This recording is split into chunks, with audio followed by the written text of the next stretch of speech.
वक्रतुंड महाकाय सूर्यकोटी समप्रभ निर्विघ्नं कुरु मे देवो सर्वकार्येषु सर्वदा. पुंडलीकवरदारी विठ्ठल श्री ज्ञानदेव तुकाराम. पंढरीनाथ भगवान की जय. माऊली ज्ञानेश्वर महाराज की जय. जगद्गुरु संत तुकाराम महाराज की जय. सब संतन की जय. माऊली महावैष्णव ज्ञानोबारायांच्या परमश्रेष्ठ अशा ज्ञानेश्वरी ग्रंथाचं चिंतन करत आपण 58 क्रमांकाच्या श्लोकापर्यंत आलेलो आहोत आणि 300 क्रमांकापर्यंतच्या ओव्यांचा पल्ला आपण पार केलेला आहे. आज आपण 301 पासूनच्या ओव्यांचं चिंतन करणार आहोत.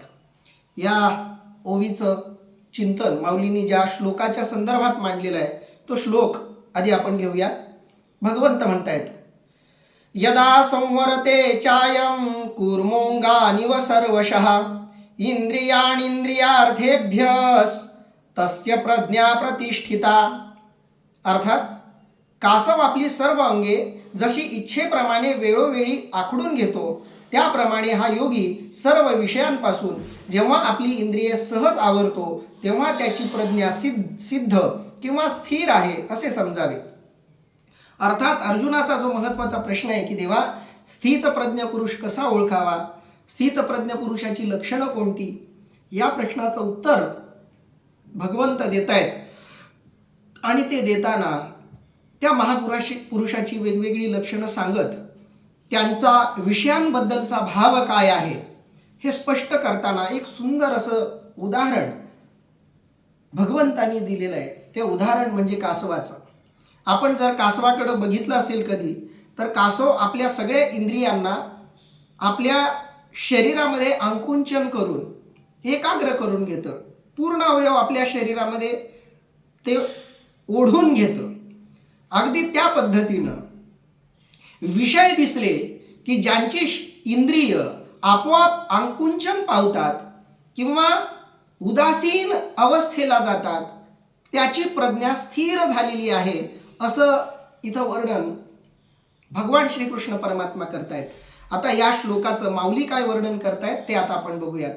माऊली म्हणतायत, का कुर्माची परी उवा इला अवेव पसरी ना तरी इच्छावशे आवरी आपुले आपण. अर्थात किंवा कासव प्रसन्न चित्त असता आपले अवयव पसरते व वाटेल तेव्हा आपले आपण आवरून घेते. म्हणजे स्थितप्रज्ञ पुरुषाचं जे लक्षण भगवान श्रीकृष्ण परमात्म्यांनी 58 क्रमांकाच्या 2ऱ्या अध्यायातल्या श्लोकामध्ये सांगितलंय त्याचं जसंच्या तसं वर्णन माऊलींनी या 301 क्रमांकाच्या ओवीमध्ये केलेलं आहे. माऊली म्हणतायत, का कुर्माची परी. कुर्म म्हणजे कासव. कुर्मासारखं, कुर्माप्रमाणे उवाईला अवयव पसरी. ते कासव काय करतं, उवाईला म्हणजे आनंदी झाल्यावर जिथं त्याला आनंदाचा अनुभव येतो, जिथं त्याला सुरक्षितता वाटते, जिथं त्याला आपली अभिव्यक्ती पूर्णपणे अभिव्यक्त करावीशी वाटते, अशा वेळी ते कासव काय करतं, आपली अवयव पसरी. अवयव म्हणजे इंद्रिय पसरतं. पसरी म्हणजे बाहेर काढतं, पूर्ण आकारातून त्याला बाहेर काढतं. दोन्ही पाय, आपली मान, डोळे असं पूर्ण अवयव ते बाहेर काढतं. ना तरी इच्छावशे आवरी आपुले आपण. किंवा त्याला याच्या वेगळं काही वाटलं किंवा त्याला आनंदी असं वाटलं नाही किंवा त्याला असं वाटलं की आता आपण आपली इंद्रिय अशी बाहेर नको काढायला, मग ते काय करतं, ना तरी इच्छावशे त्याच्या इच्छेप्रमाणे, ना तरी इच्छावशे आवरी आवरणं, नियंत्रणात घेणं, आपुले आपण. आणि त्याला वाटल्याबरोबर त्याची इंद्रिय आपोआप त्याच्या आतमध्ये येऊन जातात, त्याच्या नियंत्रणात येत जातात. आणि म्हणून कासवाला आध्यात्मिक क्षेत्रामध्ये खूप महत्त्वाचं आणि मोलाचं स्थान आहे. कोणत्याही मंदिरामध्ये आपण गेलो की त्या मंदिरामध्ये कासवाची मूर्ती ही लावलेलीच असते. ती मूर्ती लावण्यामागचं एक कारण मागं एकदा मी तुम्हाला सांगितलं की ती कासवी जी असते ती आपल्या पिलांना प्रत्यक्ष स्तनपान करत नाही. ती फक्त आपल्या लेकरांकडे प्रेमपूर्ण नजरेनं बघते. आणि ती लेकरंही त्या आईकडं तेव्हाच येतात जेव्हा त्यांना खूप भूक लागलेली असते. आणि भूक लागलेली अशी कासवाची पिलं त्या कासवीकडे येतात तेव्हा ती फक्त एक प्रेमपूर्ण दृष्टी त्या लेकरांवर टाकते आणि ती लेकरं आपोआप तृप्त होतात, नुसत्या दृष्टीनं तृप्त होतात. तुकोबरायांचा तो अभंग, पाहे मजकडे भरून या दृष्टी, बहुत हिपुटी झालो माते. हिपुटी म्हणजे त्रासणं, दुःखी होणं, कष्टी होणं, ही म्हणजे हिपुटी होणं. पाहे मजकडे भरून या दृष्टी. आपण देवाच्या मंदिरात जातो तेव्हा देवाला म्हणायचं असतं, देवा पाहे मजकडे भरून या दृष्टी. जसं ते कासव आपल्या आईकडं, ते कासवाचं पिलू आपल्या आईला म्हणतं, माझ्याकडे प्रेमपूर्ण नजरेनं बघ, तसं आपण देवाला म्हणायचं असतं, पाहे मजकडे भरून या दृष्टी, बहुत हिपुटी झालो माते. कारण ती आई आहे आपली, ज्याच्या दर्शनाला आपण गेलो, तो परमात्मा, त्या ईश्वराचं सगुण साकार रूप, ती मूर्ती आपलं दैवत आहे, आपली आई आहे. तिला उद्देशून त्या मूर्तीला आपल्याला म्हणायचं आहे, पाहे मजकडे भरून या दृष्टी, बहुत हिपोटी झालो माते, करावेसे वाटे जीवा स्तनपान. जीवाचं स्तनपान फक्त दृष्टीनं होऊ शकतं, तिथं शारीरिक संपर्काची गरज नाही. म्हणून आपण ते कासव तिथं मंदिरामध्ये ठेवतो. आणि मंदिरात कासव ठेवण्याचं दुसरं महत्त्वाचं कारण, कासवामध्ये हे कौशल्य असतं की कासव त्याला जेव्हा विश्वास वाटतो, जेव्हा त्याला आनंद होतो, जेव्हा त्याला सुरक्षित वाटतं, तेव्हा ते आपली सगळी इंद्रिय बाहेर काढतं, मोकळेपणानं आपल्या इंद्रियांची ते अभिव्यक्ती करतं. आणि जेव्हा त्याला वाटतं तेव्हा ते आपल्या इंद्रियांना शरीराच्या आत ओढून घेतं. आपल्या इंद्रियांवर पूर्णपणे नियंत्रण कासवाचं असतं. भक्त, साधक, उपासक, आराधक तसं असला पाहिजे. तसं बनून आपण मंदिरात गेलो पाहिजे. आपलं आपल्या इंद्रियांवर पूर्ण नियंत्रण असलं पाहिजे. केव्हा या इंद्रियांना विषयाच्या सुखासाठी सोडायचं आणि कधी यांना त्या विषयांपासून दूर काढायचं, कधी त्यांना आपल्या नियंत्रणात ठेवायचं, याचं पूर्ण स्वातंत्र्य, पूर्ण नियंत्रण या इंद्रियांवरचं साधकाचं असलं पाहिजे, प्रस्थापित झालं पाहिजे. सामान्य माणसाचं असं होत नाही. इंद्रिय त्याला त्याच्या अधीन बनवतात. बघा, गाडी जोपर्यंत ड्रायव्हरच्या नियंत्रणात असते तेव्हा प्रवास सुखरूप होतो. आणि क्षणभरासाठी जरी गाडी ड्रायव्हरच्या नियंत्रणाच्या बाहेर गेली की अपघात ठरलेला असतो. अगदी त्या पद्धतीनं जोपर्यंत आपली इंद्रिय आपल्या नियंत्रणात आहेत तोपर्यंत ही इंद्रिय तुमच्या हितासाठी तुम्ही राबवू शकता.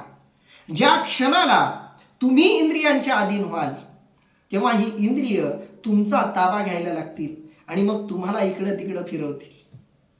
म्हणजे एखाद्या मालकानं पैसे खर्च करून गाडी घ्यावी, पगार देऊन एखादा ड्रायव्हर नेमावा, पण त्या ड्रायव्हरनं मीच गाडीचा मालक आहे असं समजून गाडी पाहिजे तिकडं न्यावी आणि मालक हताश होऊन नुसतं बघत बसावा, तशी अवस्था सामान्य जीवाची होत असते.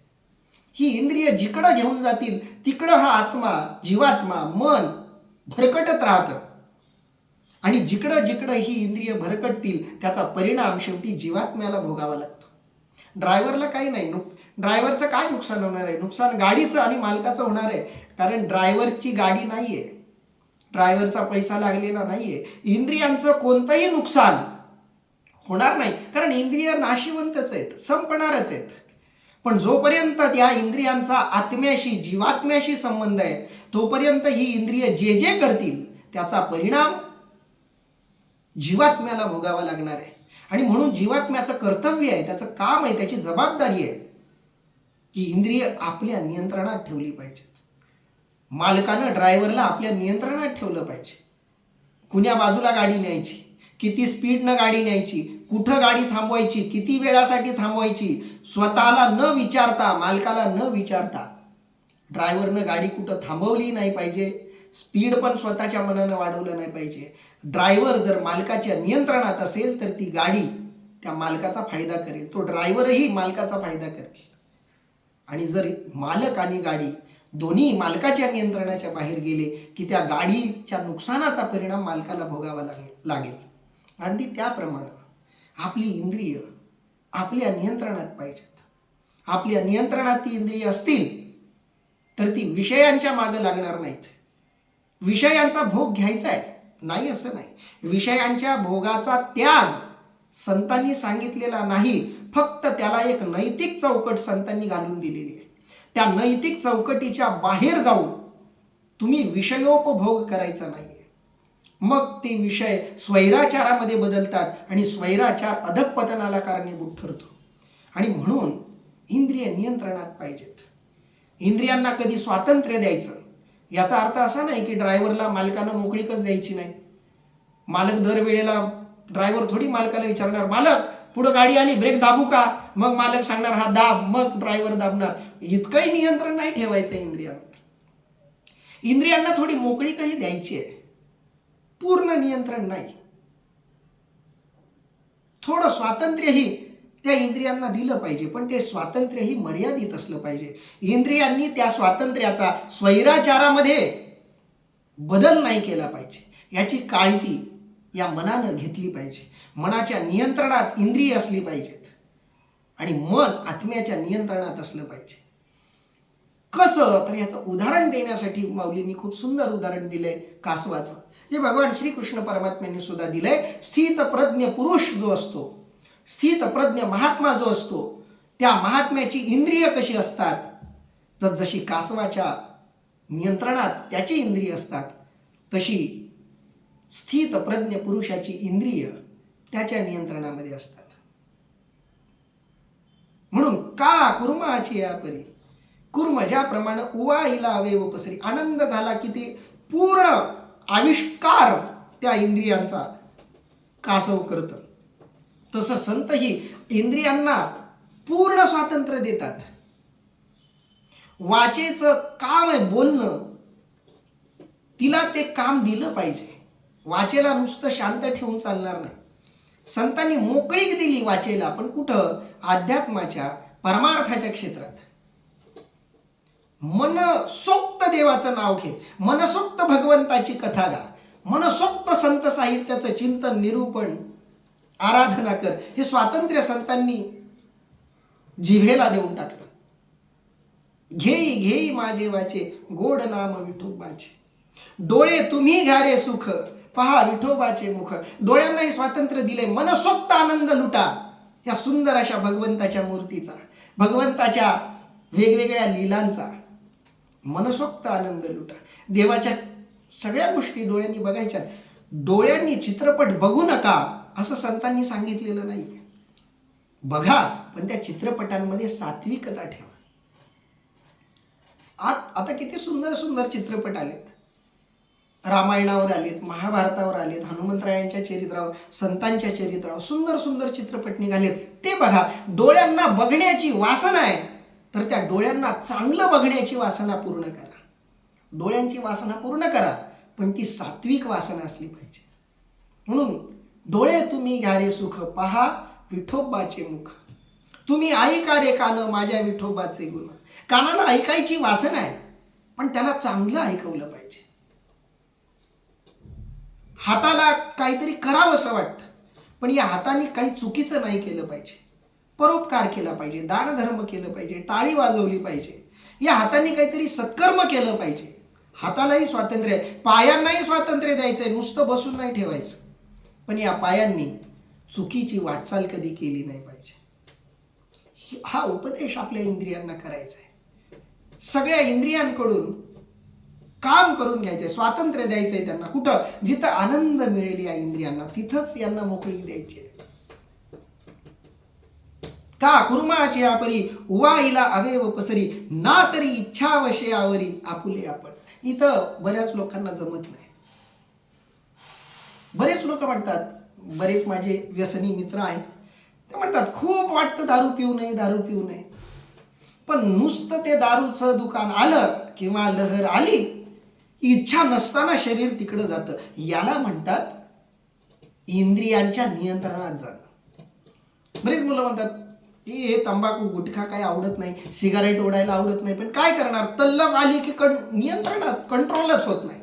अरे कंट्रोल कसं काय होत नाही? कंट्रोल होत नाही याचा अर्थ ड्रायव्हरच्या हातात गाडी देऊन टाकली. याचा अर्थ इंद्रियांच्या ताब्यात तुम्ही गेलेले आहेत आणि इंद्रियांच्या ताब्यात गेलात की तुमचं वाटोळं ठरलेलं आहे. म्हणून कासवाचं हे वैशिष्ट्य आहे, त्याला वाटलं की ते इंद्रियांना मागे घेतं. ज्या क्षणाला त्याला वाटेल की आता इंद्रियांना माघार घेतली पाहिजे, त्या क्षणाला त्याची इंद्रिय माघार घेतात. ना तरी इच्छा वशयावरी आपुले आपण. स्थित प्रज्ञ पुरुषाची लक्षणे आहेत. तैसी इंद्रिये आपयती होती, जयाचे म्हणितले करीती, तयाची प्रज्ञा जाण स्थिती पातली असे. अर्थात त्याप्रमाणे इंद्रिये स्वाधीन राहून ज्याच्या आज्ञेप्रमाणे वागतात त्याची बुद्धी स्थिर झालेली आहे असे तू समज.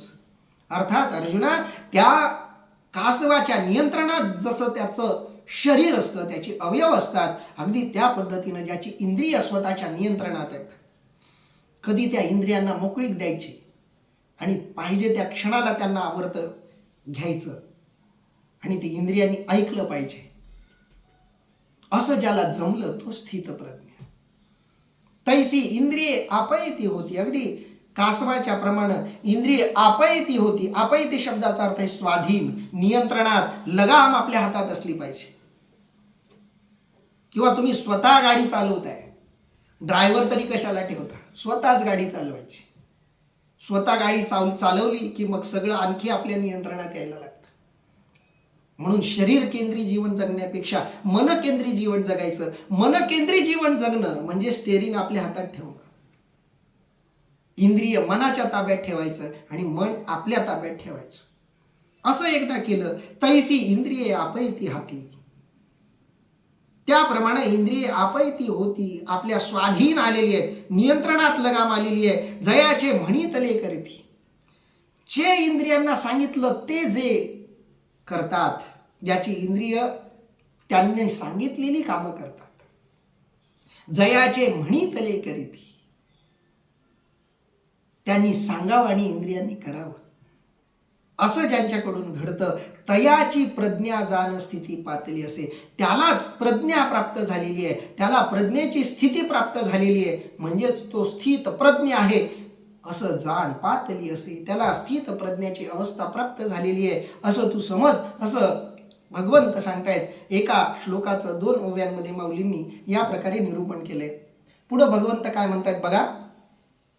विषया विनिवर्तन्ते निराहारस्य देहिनः रसवर्जं रसोपस्प्यस्य परम दृष्ट्वा निवर्तते.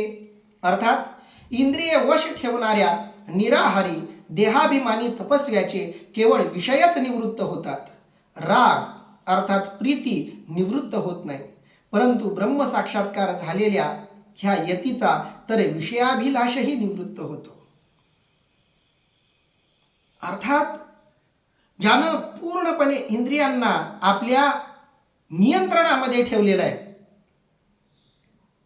तो विषयापासून निवृत्त होतो. त्याच्या अंतःकरणातली प्रीती सुद्धा निवृत्त विषयांबद्दलची होते. म्हणजे विषयांबद्दल, विषयांच्या अभिलाषेबद्दलही ते निवृत्त होतात. 2 गोष्टी आहेत बघा. विषयाचा आनंद घेताना 2 गोष्टी घडतात.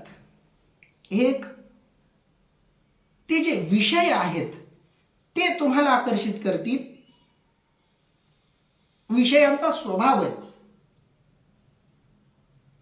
इंद्रियांना आकर्षित करणं. चांगलं काही दिसणारं असलं की ते जे दिसणारं आहे ते डोळ्यांना आकर्षित करणारच. चांगलं काही ऐकण्यासारखं असलं की ते कानाला आकर्षित करणारच.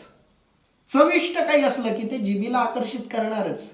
काही सुगंधित असं काही असलं की ते नाकाला आकर्षित करणारच. विषयांचा स्वभाव आहे इंद्रियांना आकर्षित करणं. पण इंद्रियांचाही स्वभाव आहे त्यांच्याकडे आकर्षित होणं, पण ज्यानं या इंद्रियांचा स्वभावच पालटून टाकलाय. पहिली गोष्ट, विषय आकर्षित करतात म्हणून त्या विषयाच्या आकर्षणाचा तर त्यांच्यावर परिणाम पडतच नाही, पण त्यांचं इंद्रियांमागचं मन एवढं नियंत्रित असतं की ते विषयांकडूनही आपल्या मनाला, इंद्रियांना अगदी वळण घालून योग्य मार्गाला लावतात. माऊली या श्लोकाचं काय चिंतन करतायत बघूया. अर्जुना अनेकही एक सांगेन ऐके कवतिक या विषया ते साधक त्याची ती नियमे. अर्थात अर्जुना आणखी एक कौतुक तुला सांगतो ते ऐक. जे साधक नियमन करून विषयांचा त्याग करतात, इंद्रियांचं नियमन करणारी जी साधक मंडळी आहेत त्यांचं वर्णन या श्लोकामध्ये आणि पुढच्या उव्यांमध्ये माऊली करतायत. 58 क्रमांकाच्या श्लोकामध्ये 301 302 क्रमांकाच्या उव्यांमध्ये माऊलींनी इंद्रिय निग्रह केलेल्या स्थित प्रज्ञ पुरुषाचं जे वर्णन करतायत त्या वर्णनाचं विश्लेषण पुढे माऊलींनी केलंय.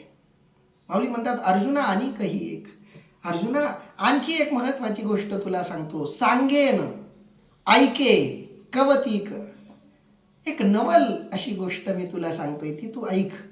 या विषया ते साधक त्याची ती नियमे. जे साधक असतात ते या विषयांना नियमानं त्यागतात. बघा, नियमानं त्यागणं हा शब्द खूप महत्वाचा आहे. त्यागणं नाही, त्यागणं वेगळं आणि नियमानं त्यागणं वेगळं. तुम्हाला चविष्ट पदार्थ या जिभेला आकर्षित करतात म्हणून तुम्ही जीभच छाटायची का? या डोळ्यांना विषय आकर्षित करतात म्हणून डोळे फोडून घ्यायचे का? कानाला काहीतरी मधुर ऐकावंसं वाटतं आणि ते जे मधुर आहे ते विषययुक्त आहे, ते मनाला घातक आहे म्हणून काय कान फोडून घ्यायचे? कानाचा पडदा फाडून टाकायचा?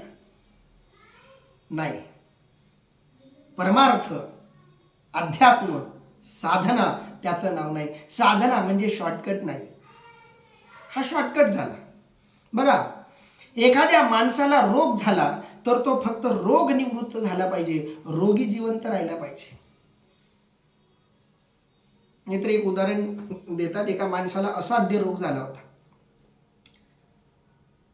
अनेक ठिकाणी उपाय केला पण काही इलाज झाला नाही. शेवटी त्याला एकाने सांगितलं माझ्याकडे एक इलाज आहे पण अवघड आहे, तू कर. काय म्हणे? तर म्हणे वाघिणीचं दूध तुला आणावं लागेल, तुला एकट्याला जाऊन आणावं लागेल आणि तिच्या समोर ते दूध तुला प्यावं लागेल, मग तुझा रोग संपलाच म्हणून समज. तो रोगी हुशार होता. तो रोगी हसला, म्हणाला वा, मी वाघिणीचं दूध घ्यायला गेल्यावर वाघीण काय माझ्या घरची गाय थोडीच आहे दूध काढू द्यायला. मी वाघिणीचं दूध आणायला गेलो की वाघीण मला ठेवणार थोडीच. तिच्या लेकरांच्या वाट्याचं दूध मला ती का देईल? आणि मी जर चुकून जवळ गेलोही तर ती मलाच फाडून खाईल आणि एकदा मलाच फाडून खाल्ल्यावर माझा रोग तरी कशाला जिवंत राहील?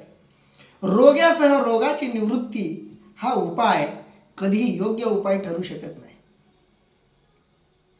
म्हणून विषय शरीराला त्रास देतात म्हणून तुम्ही इंद्रियच नष्ट करत असाल तर तो साधनेचा योग्य मार्ग नाही. साधनेचा योग्य मार्ग काय? इंद्रियांना नियंत्रणात ठेवायचं. कारण इंद्रिय वाईट नाही आहेत.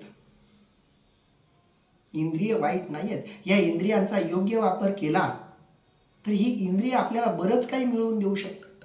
बघा, इंद्रिय जसं नुकसान करू शकतात तसंच इंद्रिय पुण्यही मिळवून देऊ शकतात. ते पुण्य इंद्रिय स्वतःकडे घेत नाहीत. ज्या पद्धतीनं इंद्रिय पापही स्वतःकडे घेत नाहीत, ठेवत नाहीत, तसंच पुण्यही इंद्रिय स्वतःकडे ठेवत नाहीत. इंद्रिय केवळ साधन आहे. तुम्हाला जिथं पोहोचायचं आहे, तुम्ही मोटरसायकलनं जा, कारनं जा, विमानानं जा, ट्रेननं जा, बुलेट ट्रेननं जा, कशाने जा, फक्त तुम्हाला पोहोचवायचं काम ती करणार आहे.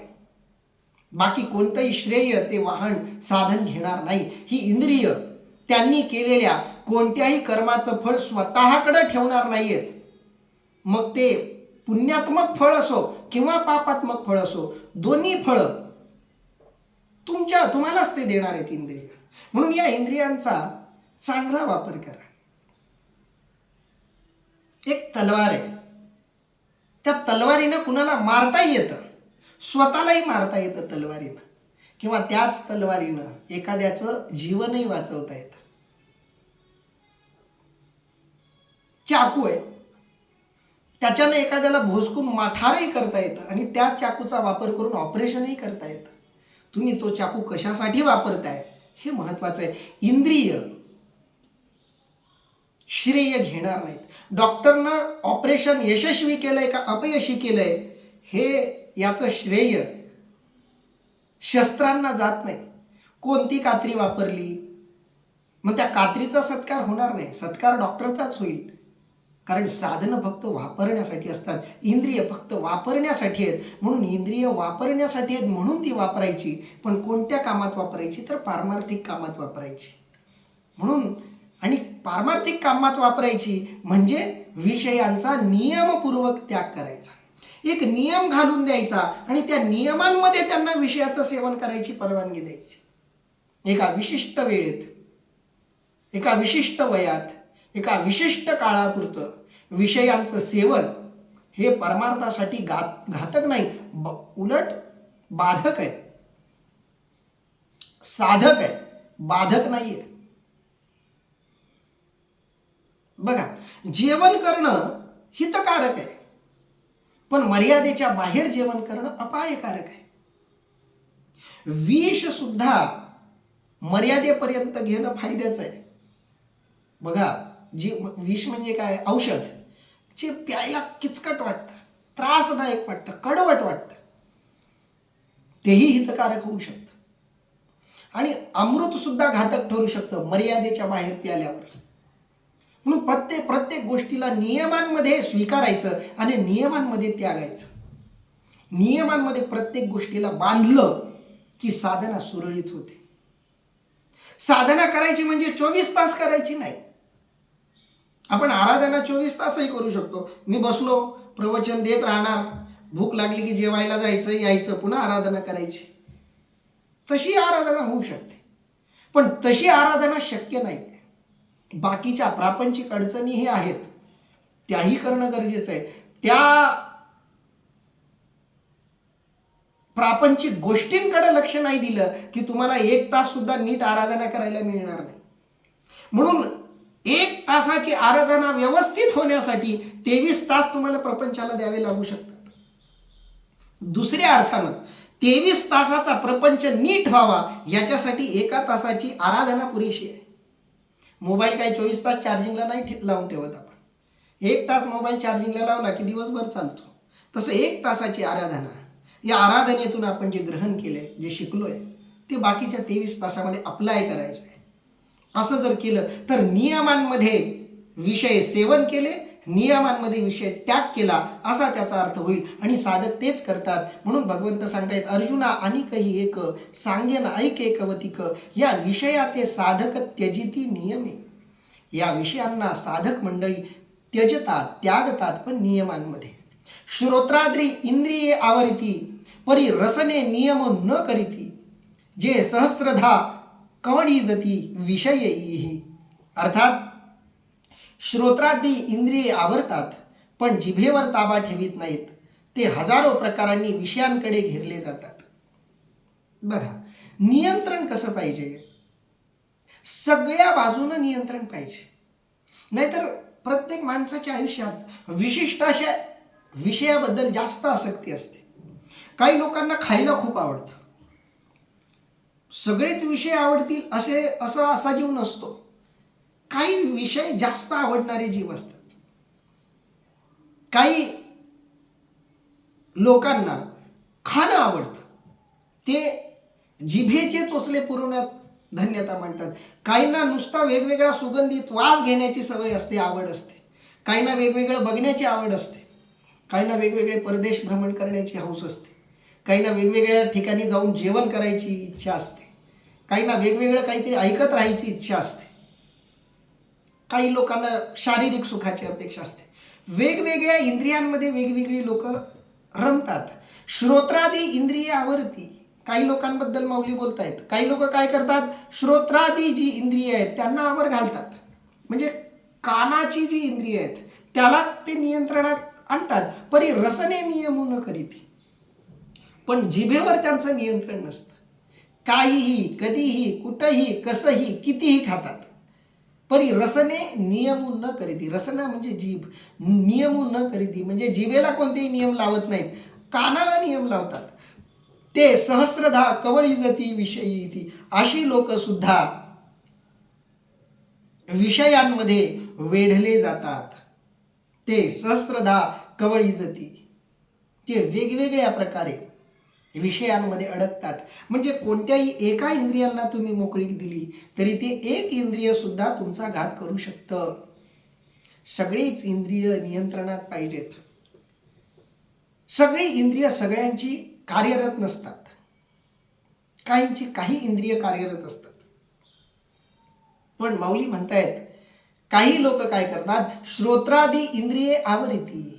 श्रोत्र म्हणजे कान वगैरे जी इंद्रिय आहेत त्यांना आवर घालतात, परी रसने नियमन न करीती, जिभेला वर नियंत्रण ठेवत नाहीत, तेही विषयामध्ये अडकतात. कसं? माऊलींनी खूप सुंदर दृष्टांत त्या संदर्भात दिलाय. जैसी वरी वरी पालवी खुडीजे आणि मुळी उदक घालीजे, तरी कैसे नाशू निपजे तया वृक्षा. अर्थात ज्याप्रमाणे मुळाला पाणी घालून वरची वरची पाने खोडून टाकली तर तो वृक्ष कसा नष्ट होईल. म्हणजे बघा, कानाच्या इंद्रिय विषयांवर नियंत्रण मिळवलंय. म्हणजे एका बाजूला कानाचे जे विषय आहेत ते थांबवलेत. कानांना जी वासना आहे ऐकण्याची ती वासना थांबवलेली आहे, शमवलेली आहे. पण रसनेची जी वासना आहे तिला मोकळीक दिलेली आहे. बघा, तुम्ही गाडी चालवताय, गाडी पूर्णच नियंत्रणात पाहिजे. स्टिअरिंग थोडी एका बाजूला जरी तुमच्या नियंत्रणाच्या बाहेर गेली, किंवा दुसरं उदाहरण, 4 टायर आहेत, चारीचे चारही टायर शाबूत पाहिजेत. एकही टायर फुटलं तरी अपघात होणार. अपघात होण्यासाठी 4ही टायर फुटले पाहिजेत असं काही नाही. एक जरी 4 पैकी टायर फुटला तरी अपघात ठरलेला आहे. तसं पंच इंद्रियांपैकी एकही इंद्रिय नियमाच्या बाहेर विषयांमध्ये रमलं की ते एक इंद्रिय सुद्धा तितकाच घात करणार आहे, तितकंच विषयांमध्ये तुम्हाला अडकवणार आहे. हेच माऊलींनी थोडं वेगळं उदाहरण देऊन सांगितलंय. जैसी वरी वरी पालवी खुडीजे. आपण एखाद्या झाडाला संपवायचं म्हणून वरून वरून कापत गेलो. एखाद्या झाडाला संपवायचं आहे, कापायचं आहे म्हणून वरून वरून आपण कापलं. पालवी म्हणजे त्याची जी शाखा आहे, फांद्या ज्या आहेत त्याच आपण खोडल्या, तोडल्या. आणि मुळी उदक घालीजे, वरून आपण छाटतोय आणि खाली पाणी घालतोय मुळांना. आणि मुळी उदक घालीजे, तरी कैसेने नाशू निपजे तया वृक्षा. मग अशा झाडाला नष्ट करता येईल का? एका बाजूला तुम्ही थांबवलंय, एका बाजूला तुम्ही वाढवलंय. म्हणजे कानाच्या इंद्रियांना विषयापासून आवरलंय आणि जिभेपासून सगळ्या विषयांची जी उधळण आहे, विषयांवर उधळायचं काम जीभ करते. ही एक रसना जीभही विषयांमध्ये रमली तरी ती तितकाच घात करणार आहे. हे सांगण्यासाठी माऊलींनी दृष्टांत दिलाय. जैसी वरी वरी पालवी खुडीजे, वरून वरून तिच्या शाखा फांद्या तोडल्या आणि मुळामध्ये उदक म्हणजे पाणी घातलं तरी कैसे नाशू निपजे तया वृक्षा. तो उदकाचे निबळे अधिके, जैसा अडवेनी आंगे फाके, तैसा मानसी विशो पोखे रसनाद्वारे. अर्थात तो वृक्ष पाण्याच्या बलाने जसा अधिकच आडवा फोफावतो त्याप्रमाणे रसनेंद्रियाद्वारा मनात विषय पुष्ट होतो. बघा, कोणत्याही एका बाजूने जरी अपघात झाला तरी तो अपघात तितकाच घातक ठरणार आहे. आपण अनेकदा अपघाताचे प्रकार ऐकतो. अपघात वेगवेगळ्या कारणांनी होतो. आपण विमान अपघात ऐकतो, रेल्वे अपघात ऐकतो. त्याची कारणं बघा ना. कधी कधी ड्रायव्हरची चूक असते, कधी पटरीच विस्कटलेली असते, कधी ओव्हर स्पीडच झालेला असतो, कधी कोणती तरी एखादी मोठी वस्तूच समोर आलेली असते. अशी काही कारणं असू शकतात. विमानाचा अपघात होतो तेव्हाही वेगवेगळी कारणं, काही कारणं असू शकतात. इंजिनमध्ये बिघाड झाला, अपघात होऊ शकतो. एखादी खिडकी व्यवस्थित काम करत नाही, अपघात होऊ शकतो. उतरताना ते चाक व्यवस्थित काम करत नाही तरी अपघात होऊ शकतो. समोरून कोणती वस्तू आली आणि पंख्याला धडकली तरी अपघात होऊ शकतो. पंखांमध्ये प्रॉब्लेम आला तरी अपघात होऊ शकतो. विमानाच्या कोणत्याही भागात अपघात झाला, बिघाड झाला की विमानाचा अपघात होणारच. गाडीच्या कोणत्याही भागामध्ये बिघाड झाला की अपघात होणारच. टायर असो, स्टेअरिंग असो, ब्रेक असो, ऑइल असो गाडीतलं, त्याच्यातही काही बिघाड झाला तरी अपघात होणार. अगदी त्या पद्धतीनं 5ही इंद्रिय आहेत, पण एखादा म्हणेल की माझं 4ही इंद्रियांवर नियंत्रण आहे, फक्त एका इंद्रियावर मी नियंत्रण ठेवणार नाही, त्याला मी मोकळीक दिलेली आहे, तर ते ज्याला मोकळीक दिली ते मोकळीक दिलेलं इंद्रियही तुमचा घात करू शकतं. कसं? तो उदकाचेनी बळे अधिके. जसं आपण म्हणजे शाखा फांद्या तोडल्यात पण मुळाला पाणी दिलं, तर मुळाला पाणी दिल्यामुळं तो उदकाचेनी बळे अधिके, ते झाड त्या पाण्याचा आधार घेऊन पाण्याच्या सहकार्यानं बलवान होऊन तो उदकाचेनी बळे अधिके, उदक म्हणजे पाणी, पाण्याच्या बळानं अधिके, जैसा आडवेनी अंगे फाके. मग तो आडव्या पद्धतीनं फाकतो. तुम्ही उभ्या पद्धतीनं कापताय तर तो आडव्या बाजूनं वाढत जाईल, फोफावत जाईल. म्हणजे फांद्या तोडत गेलात तर मुळा वाढत जातील. तुम्ही फांद्या तोडत गेलात तर फांद्यांची जाडी वाढत जाईल. म्हणजे तुम्ही उभं जरी त्या झाडाला नाही होऊ दिलं तरी त्या झाडाला मुळांना पाणी दिल्यामुळं ते झाड आडव्या पद्धतीनं का होईना वाढेल. अगदी त्या पद्धतीनं 4 इंद्रियांना नियंत्रणात आणलं, पण एका इंद्रियाला मोकळीक दिली, त्याला तिकडून विषय पुरवले की विषयाच्या पुरवण्यामुळं ते विषय आणखी बलवान होतील. फक्त त्या 4 विषयाकडे जरी वळले नाहीत तरी एका इंद्रियाद्वारा ते विषय पुन्हा फोफावतीलच आणि ते विषय पुन्हा त्या साधकाला घातक ठरतीलच. हे उदाहरण थोडंसं नकारात्मक पद्धतीचं आहे, म्हणून थोडं नीट समजून घ्यावं लागणार आहे. बघा, झाडाला पाणी दिलं की झाड वाढतं, ही सकारात्मकता आहे. पण माऊलींनी हे उदाहरण थोडं उलटं वापरलंय, नकारात्मक अर्थानं वापरलंय, म्हणून हे उदाहरण थोडं नीट समजून घ्यायचंय. झाडाची वाढ होणं चांगलं आहे, पण आपण असं समजूया की विषारी झाडाची वाढ होते, म्हणजे तो दृष्टांत थोडा अर्थाला समानार्थी होईल, सामायिक होईल. मग दृष्टांतही नकारात्मक आणि त्याचा सिद्धांतही नकारात्मक होईल. म्हणून थोडासा बदल करू आपण की विषाचं झाड आहे, विषारी झाड आहे असं समजा. विषारी झाडाला संपवायचं आहे. विषारी झाडाला संपवण्याचा मार्ग काय आहे? विषारी झाडाला संपवण्याचा मार्ग, झाड मुळासकटच संपून टाका. मुळासकट ते झाड संपवलं तर विषय वाढणारच नाहीत. पण आपल्याला झाड मुळासकट तोडायचं नाहीये. मग काय करायचंय? तर आपल्याला त्या झाडाच्या प्रत्येक अवयवाच्या वाढीवर नियंत्रण मिळवायचंय. दृष्टांतात ते शक्य नाही, पण सिद्धांतात ते शक्य आहे. म्हणून दृष्टांत आधी नीट समजून घेऊया की विषारी झाडाला संपवायचंय असं तुम्हाला वाटतंय, तर केलं काय पाहिजे? नुसतं वरवरच्या फांद्या तोडल्या त्या विषारी झाडाच्या म्हणजे झाड संपेल का? काही लोकांना असा समज असतो की विषारी झाडाच्या नुसत्या फांद्या तोडल्या म्हणजे झाड संपेल. अगदी त्याच पद्धतीनं मी माझ्या डोळ्यांवर नियंत्रण मिळवलंय, कानांवर नियंत्रण मिळवलंय, जिभेवर नियंत्रण मिळवलंय, नाकावर नियंत्रण मिळवलंय,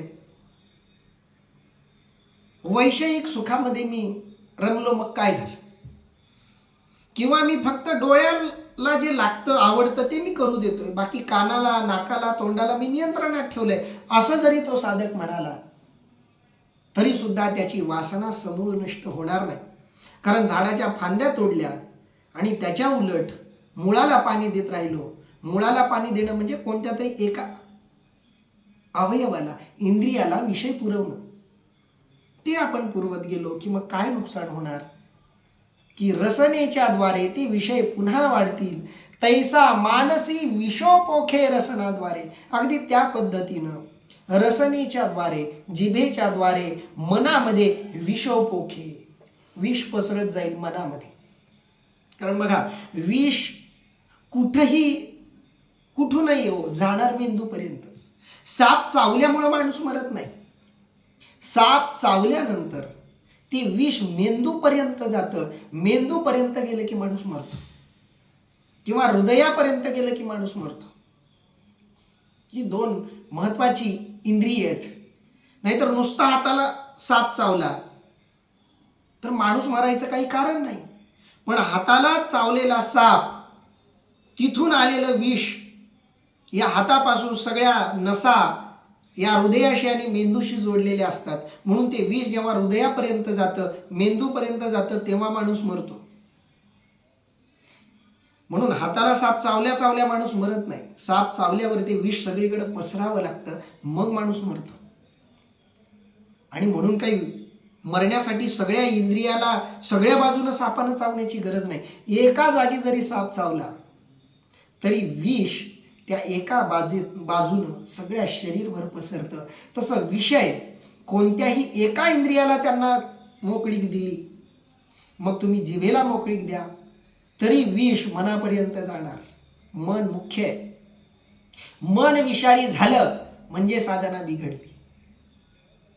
आणि म्हणून माऊली म्हणतायत, रसनेला जिभेला मोकळीक दिली की जिभेतून मनापर्यंत विष जाईल. डोळ्याला मोकळीक दिली की डोळ्याच्या मार्गे मनापर्यंत विष जाईल. कानाला मोकळीक दिली की कानाच्या मार्गे विष मनापर्यंत जाईल. नाकाला मोकळीक दिली की नाकाच्या वाटे विष मनापर्यंत जाईल. म्हणून माऊली सांगताय, तो उदकाचे निबळे अधिके, जैसा आडवेनी अंगे फाके, तैसा मानसी विषो पोखे रसनाद्वारे. पुढं माऊली म्हणतायत, एरा इंद्रिया विषय तुटे, जैसा नियमू नये रस हटे, जे जीवन हे न घटे येणे विन. अर्थात इतर इंद्रियांचे विषय तोडता येतात, पण तसा रसनेंद्रियाचा निग्रह करता येत नाही, कारण त्या वाचून जगणेच शक्य नाही. बघा, इंद्रियांमध्ये सुद्धा काही इंद्रिय इतर इंद्रियांपेक्षा अधिक घातक ठरू शकतात. म्हणून माऊलींनी जिभेचं उदाहरण दिलंय. एरा इंद्रिया विषय तुटे, इतर इंद्रियांना विषयापासून तोडता येतं, तोडणं सोपं आहे. तैसा नियमू नये रस हटे, रसनाच्या द्वारे, जिभेच्या द्वारे जे विषय येतात ते थोडे जास्त हट्टी असतात. बघा, काही विषय आणि काही इंद्रिय अधिक हट्टी असतात. काही इंद्रिय अधिक घातक ठरू शकतात इतर इंद्रियांच्या तुलनेत. माऊलींच्या दृष्टीनं सगळ्यात घातक इंद्रिय जर कोणतं असेल तर ती रसना, जीभ सगळ्यात घातक आहे. का घातक आहे? तर या जिभेचा मेंदूपर्यंत थेट संबंध आहे. कारण जीभ फक्त खाण्याचं काम करत नाही, जीभ बोलण्याचंही काम करते. विज्ञान सुद्धा सांगतं, माणसाच्या शरीराची 80% शक्ती बोलण्यातून वाया जाते. बोलणं आणि पाहणं या दोघांमधून सगळ्यात जास्त शक्ती वाया जाते शरीराची, मनाची. म्हणून ज्याचं बोलण्यावर नियंत्रण आहे त्याची ती 80% ऊर्जा सेव्ह होते. आणि ज्याचं बोलण्यावर नियंत्रण आहे, वाचेवर नियंत्रण नाही, त्याचं 80% जास्त नुकसान होण्याची शक्यता आहे. तुम्ही डोळ्यांनी काही वाईट बघताय तर ते बघणं तुमच्या व्यक्तिगत नुकसानापुरतं जबाबदार असू शकतं. तुमच्या एकट्याचं नुकसान करेल. तुम्ही वाईट काही बघताय तर ते तुमच्या एकट्याचं नुकसान करेल. तुम्ही वाईट काहीतरी ऐकताय तर ते ऐकणं जर वाईट आहे तर ते तुमचं व्यक्तिगत नुकसान करेल. पण जे तुम्ही बघताय किंवा ऐकताय ते जर तुम्ही बोललात तर ते दुसऱ्यांचंही नुकसान करेल. म्हणून रसना ही इतर इंद्रियांच्या तुलनेत अधिक घातक आहे. कारण ती एकट्याचं नुकसान करत नाही, ते इतरांचंही नुकसान करते. तुम्ही डोळ्यानं वाईट काहीतरी बघताय, डोळ्यांना वाईट काहीतरी बघण्याची सवय लागली आहे, तुमच्या एकट्याचं नुकसान होईल. तुम्ही वाईट काहीतरी ऐकताय, काहीतरी वाईट ऐकण्याची सवय लागली, तुमचं एकट्याचं नुकसान होईल. पण जे तुम्ही डोळ्यांनी, कानाने ऐकताय, नाकाने ज्याचा वास घेताय, नाक बिचारा तितकं काही तुमचं आध्यात्मिक नुकसान त्या प्रमाणात करणार नाही, पण जीभ करणार. कारण जे डोळ्यांनी तुम्ही बघताय त्याचा तुम्ही तोंडाने प्रचार करणार, 100 काय हजारो लाखो लोक ते ऐकतील, तेही तुमच्यासारखं तुमच्या मार्गाला लागतील. म्हणून रसना जीभ नियंत्रणात असली पाहिजे. म्हणून माऊली म्हणतायत, येरा इंद्रिया विषय तुटे, इतर इंद्रियांपासून विषयाला तोडता येतं. तैसा नियमू नये रस हटे, तर त्या नियमानं त्या प्रमाणात रस हटे. रस विषय जो आहे तो हट्टी आहे. जे जीवन आहे न घटे येणे विन, या रसनेशिवाय जीवनच शक्य नाही. बघा, डोळेच नसले माणूस जगू शकतो. एखाद्याला डोळेच नाही जन्मल्यापासून, जगू शकतो. एखाद्याला ऐकूच येत नाही, जगू शकतो. एखाद्याला वास घेता येत नाही, श्वास लागेल पण वास वगैरे येत नाही, स्मेल वगैरे येत नाही, तो जगू शकतो. पण जीभच नाहीये तर जगणार कसं? कारण जिभेनं खायचं आहे. खाणं म्हणजे केवळ बोलणं महत्त्वाचं नाही, खाणंही महत्त्वाचं आहे. म्हणून रसना महत्त्वाची आहे. म्हणून रसना, जीभ ही सगळ्यात विषय हट्टी आहे विषयांच्या बाबतीत. जे जीवन हे न घटे येणे विन. काय म्हणतात बघा याचा अर्थ, इतर इंद्रियांचे विषय तोडता येतात पण रसनेंद्रियाचा निग्रह करता येत नाही, कारण तो अवघड आहे. जिभेवर नियंत्रण मिळवणं अवघड आहे. डोळ्यावर सोपं आहे, कानावर मिळवणं सोपं आहे, नाकावर नियंत्रण मिळवणं सोपं आहे, पण जिभेवर नियंत्रण मिळवणं सोपं नाही, कारण त्या वाचून जगणंच शक्य नाही. न खाता आपण जगूच शकत नाही. म्हणून रसनेवर नियंत्रण पाहिजे. पुढं माऊली काय म्हणतायत बघा, मग अर्जुना स्वभावे ऐसे ही नियमाते पावे, जे परब्रह्म अनुभवे होऊन जाईजे. अर्थात मग अर्जुना अशाही रसनेचे म्हणजे वासनेचे ज्यावेळी नियमन होईल त्यावेळी हा साधक परब्रह्माचा आत्मत्वाने अनुभव घेईल. जीभ नियंत्रणात आली. म्हणून तुकोबारायांनी अभंग म्हणताना आधी काय म्हटलंय, घेई घेई माझे वाचे. आधी जिभेला सांगितलं, आधी तोंडाला सांगितलं. कारण एकदा जीभ नियंत्रणात आली की बाकीची इंद्रिय नियंत्रणात यायला सोपं जातं. बोलत बोलत जो परमार्थ करतो त्याचा परमार्थ लवकर फळतो. म्हणून मी अनेकदा बोलतो, आमचे बरीच लोक म्हणतात, कारण मी खूप लहान वयापासून कीर्तन करायला शिकलो. मी पहिलं कीर्तन केलं तेव्हा 8वीच्या वर्गात शिकत होतो. मग नंतर माझे काही मित्र म्हणाले की कीर्तन शिकायची खूप इच्छा आहे. मी म्हणतो शिका, करा, कीर्तन करा, देवाचं गुणगान गा. मग ते म्हणतात नाही नाही, ती अवस्था प्राप्त झाली पाहिजे, तो अधिकार प्राप्त झाला पाहिजे, मग आम्ही बोलू. माझा अनुभव वेगळा आहे. मी ज्या वयात कीर्तन करत होतो वेळेला संत साहित्यातलं मला काहीच कळत नव्हतं. मी बोलत गेलो म्हणून मला संत साहित्य कळत गेलं, बोलत गेलो म्हणून मला ते समजत गेलं. बोलत बोलत केलेला परमार्थ हा सगळ्यात श्रेष्ठ परमार्थ असतो. एकांतात केलेल्या परमार्थापेक्षा लोकांतात केलेला परमार्थ हा अधिक फळत असतो. कारण लोकांतात केलेला परमार्थ तुमच्या व्यक्तिगत परमार्थाची तर उन्नती करतोच करतो. कारण मी बोलतोय तर माझं मन मला सांगत असतं, तू तसं बोलला म्हणून तुला वागावं लागेल. आणि तू जे बोलला तू एकांतात नाही बोलला. तुझं बोलणं ज्ञानेश्वरी आराधनेतली सगळी लोक ऐकतायत, ते सगळे साक्षीदार आहेत तुझ्या बोलण्याचे. आणि किमान म्हणून तरी तुला नीट वागावं लागेल जसं तू बोलतोयस तसं. यूट्यूबवरही व्हिडिओ टाकतो मी, ते बघणारेही म्हटले पाहिजेत आपलं काही चुकीचं होत असेल वागण्यात, तिकडूनही एखादा संदेश येतो, हो तुमचं चुकू शकतंय, चुकतंय. हा बघा, पहारेकरी जेवढे जास्त तेवढं ते घर सुरक्षित. अध्यात्माकडे या दृष्टीने बघता येत. घराला चारही बाजूनं सुरक्षा कवच आहे. CRPFचे जवान लागलेत बंदूक घेऊन, AK-47 घेऊन. हिंमत आहे कुणाची घरात यायची? तशी जी लोक तुमचा परमार्थ ऐकतात ते सगळे एका अर्थानं तुमचं अध्यात्म तपासत असतात. म्हणून मी म्हणतो कीर्तन करा, संत सांगतात ते जगाला सांगा. तुम्ही वागण्यात चुकत असाल तर जग तुम्हाला सांगेल तुम्ही चुकताय, आणि तुम्ही बोललाच नाही तर तुमच्या चुका सांगणारा तरी कोण राहणार आहे. म्हणून सगळ्यात आधी जिभेला नियंत्रणात आला. माऊलींनी खूप सुंदर वर्णन केले बघा. मग अर्जुना स्वभावे ऐसे ही नियमाते पावे, जय परब्रह्म अनुभवे होऊन जायचे. एकदा ही जीव नियंत्रणात आली की मग काय होईल? मग अर्जुना स्वभावे ऐसे ही नियमाते पावे. आणि मग आपोआपच सगळी इंद्रिय त्या नियमांमध्ये यायला लागतात, जे परब्रह्म अनुभवे होऊन जायचे. आणि मग परब्रह्माचा अनुभव तोच होऊन जातो. बघा किती सुंदर शब्द आहेत. जे परब्रह्म अनुभवे होऊन जायचे, घेऊन जायचे नाही. घेणं वेगळं आणि होणं वेगळं. व्यवहारामध्ये आपण जेवण करतो, जेवणाचा अनुभव घेतो. अध्यात्मामध्ये आपण अनुभव होऊन जातो, अनुभव रूप होऊन जातो. देव पहावया गेलो, तेथे देवचे होऊन ठेलो. देव बघायला गेलो आणि देव बघितला असं नाही. देव बघायला गेलो आणि मीच देव झालो. म्हणजे भोग, भोगता आणि भोगण्याची क्रिया तिन्ही परब्रह्ममय होऊन गेलं. तिघांमध्ये काहीही भेद राहिला नाही. म्हणून होऊन जायचे, जय परब्रह्म अनुभवे होऊन जायचे.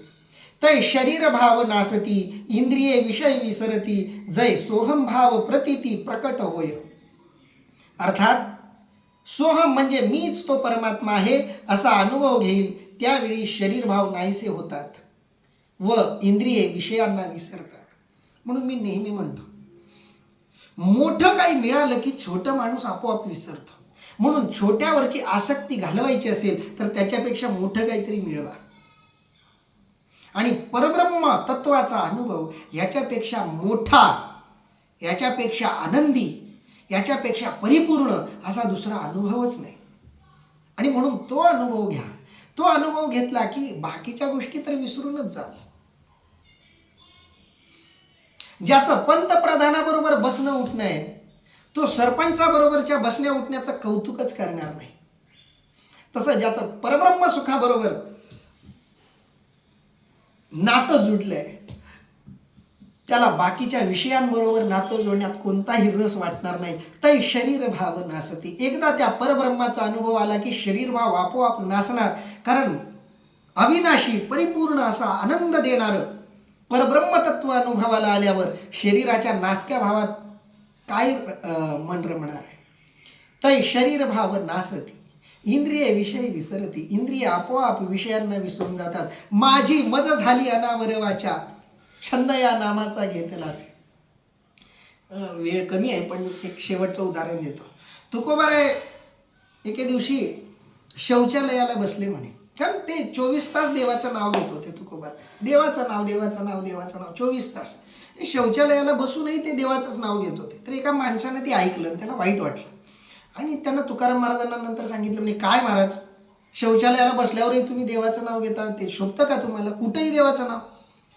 त्यांनी सांगितलं, अहो काय करू, जीभ माझं ऐकतच नाही. त्याने सांगितलं, असं कसं काही शक्य नाही म्हणे. बघा, आणि त्यानं तुकाराम महाराजांच्या जिभेला हात लावला म्हणे. जिभेला हात लावल्याबरोबर हा स्वतःच विठ्ठल विठ्ठल विठ्ठल विठ्ठल विठ्ठल विठ्ठल म्हणायला लागला.